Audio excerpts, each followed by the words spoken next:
嗨，大家好，我是蓝妹儿。今天蓝妹儿跟大家分享一道葱香鱼排的做法。鱼排吃起来又香又酥又嫩，而且葱的香味也很浓郁。一起来看看是怎么做的吧。我选用的是无刺的鱼柳，洗干净之后切成2大块，再片成4毫米厚、大小合适的鱼片。接着放入盘子里，加入葱丝，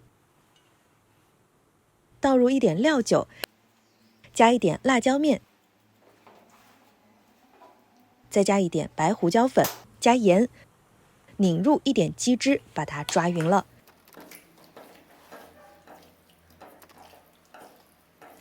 腌制15分钟的时间。大葱洗干净，先切成葱丝，再切成葱末，放入玉米粉当中，搅拌均匀备用。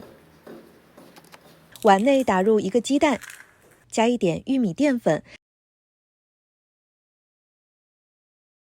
再加少许的大蒜粉，搅拌均匀，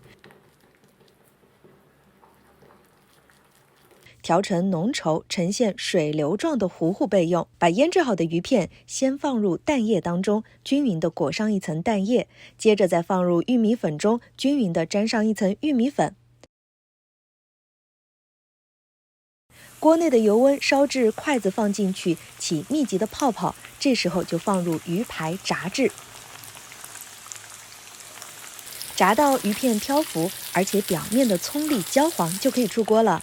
当当当当，这道葱香鱼排就做好了。喜欢的朋友千万不要错过哦，快点赞评论起来吧。